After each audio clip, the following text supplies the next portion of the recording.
সমগ্র বরাক উপত্যকা সহ বিভিন্ন এলাকার গুরুত্বপূর্ণ খবরের মধ্যে স্বাগতম। আজ হলো 11 এপ্রিল 27 চৈত্র শনিবার।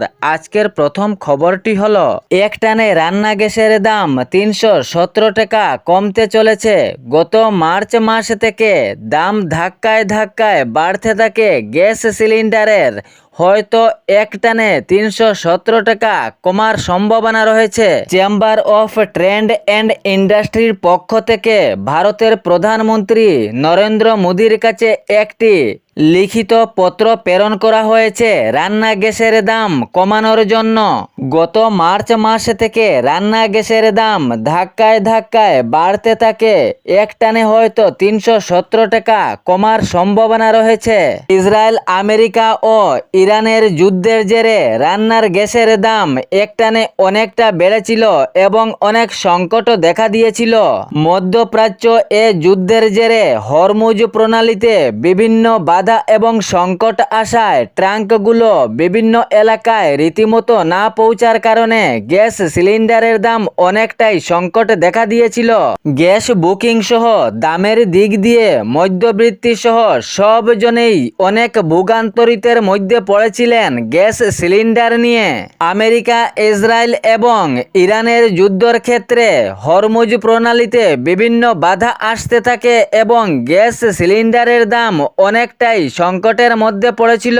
এ যুদ্ধের জেরে সাধারণ জনগণ বিভিন্ন ভোগান্তরিতর মধ্যে পড়েছিলেন গ্যাস সিলিন্ডার নিয়ে বুকিং সহ এবং দামের দিক নিয়েও। তবে এবার মধ্যবিত্ত এবং সাধারণ মানুষের স্বস্তি দিতে এবার হাঁটতে চলেছে chamber of trade and industry. Chamber of trade and ইন্ডাস্ট্রির পক্ষ থেকে ভারতের প্রধানমন্ত্রী নরেন্দ্র মোদীজির কাছে একটি পত্র লিখিতভাবে প্রেরণ করা হয়। রান্নার গ্যাসের উপর থেকে সম্পূর্ণভাবে কর তুলে দেওয়ার জন্য প্রস্তাব দেওয়া হয়েছে। এর পরবর্তী খবরটি হলো গতকাল ঘোষণা করা হলো মাধ্যমিক পরীক্ষার ফলাফল। উত্তীর্ণের হার 65.62%। আসাম রাজ্য বিদ্যালয় পরিষদ পরীক্ষার ফলাফল ঘোষণা করেছে। তবে এ বিষয়ে জানানো হয়েছে উত্তীর্ণের হার 65.62%। প্রথম বিভাগে উত্তীর্ণ হয়েছেন শিক্ষার্থীরা 85,179 জন। দ্বিতীয় বিভাগে উত্তীর্ণ হয়েছেন শিক্ষার্থীরা 1,50,167 জন এবং তৃতীয় বিভাগে উত্তীর্ণ হয়েছেন 46,345 জন শিক্ষার্থী। ছাত্রছাত্রীর উত্তীর্ণের হার শীর্ষ ডিমা হাসাও জেলায় এবং সর্বনিম্ন বরাক উপত্যকার কাছাড় জেলায়। হাই স্কুল শিক্ষার্থী পরীক্ষায় শীর্ষ 3টি স্থান 4 জন মেধাবী ছাত্রছাত্রী উজ্জ্বল হয়ে উঠেছে। প্রথম স্থানে রয়েছেন জ্যোতির্ময় দাস, 591 নম্বর অর্জন করেছেন এবং দ্বিতীয় নম্বরে আকাঙ্ক্ষা ভূঁইয়া 589 নম্বর অর্জন করেছেন।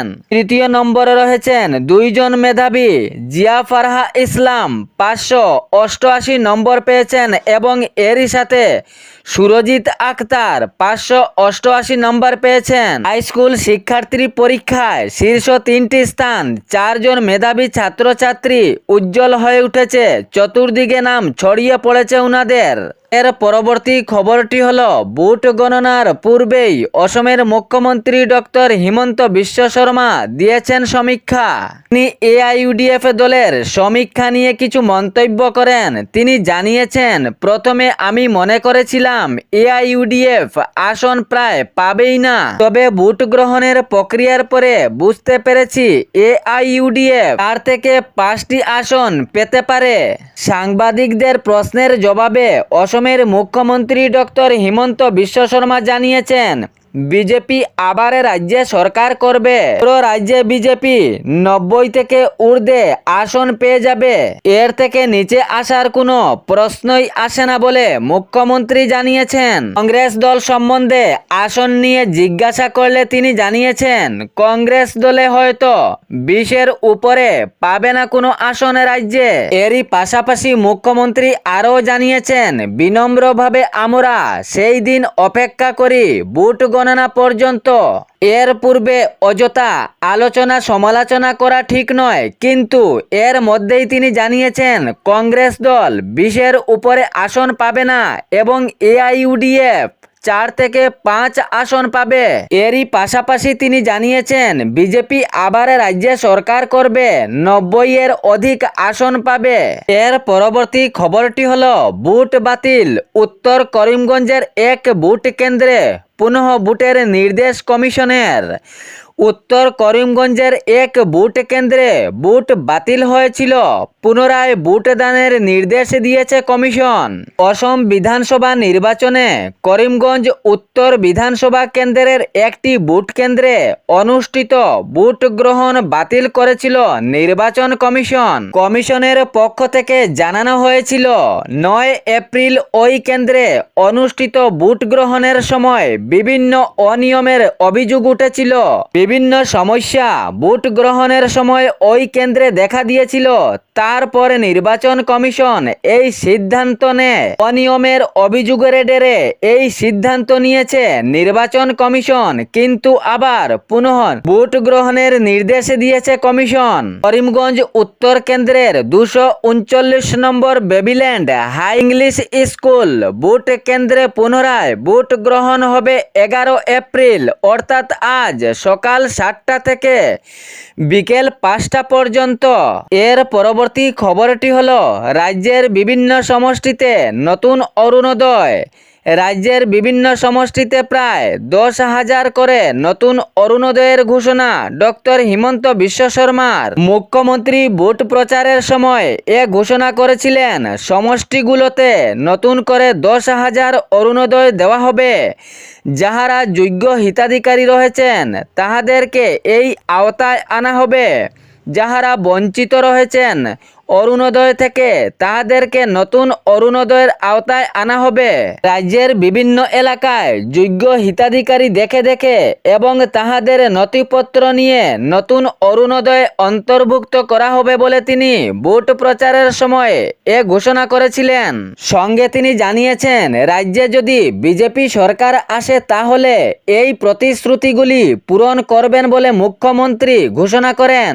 এর পরবর্তী খবরটি হলো শান্তি জোরদারের উদ্যোগে আসাম রাইফেলস মণিপুরের এরজুয়ালায় জেলার হেনচুংপুঞ্জি এলাকায় শান্তি ও নিরাপত্তা জোরদার করতে বৃহস্পতিবারে এক নিরাপত্তা ও মত বিনিময় বৈঠকের আয়োজন করা হয়।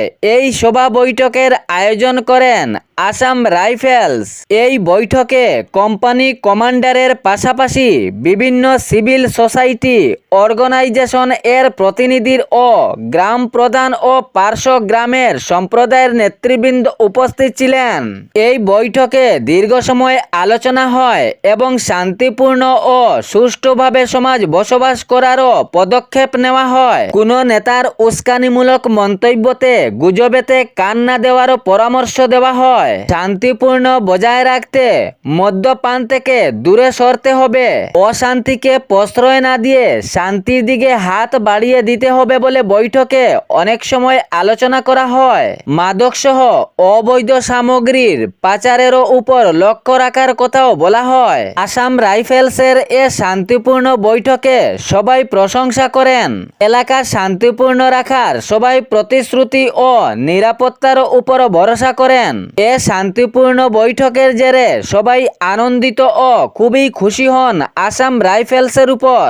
এ ছিল বরাক উপত্যকা সহ বিভিন্ন এলাকার গুরুত্বপূর্ণ খবর। এরকম নিত্য নতুন খবর পাওয়ার জন্য চ্যানেলটি সাবস্ক্রাইব করে রাখবেন এবং ভিডিওটি লাইক করে শেয়ার করতে ভুলবেন না, যাতে সঠিক সংবাদগুলো অন্যজনের কাছে পৌঁছায়। ধন্যবাদ।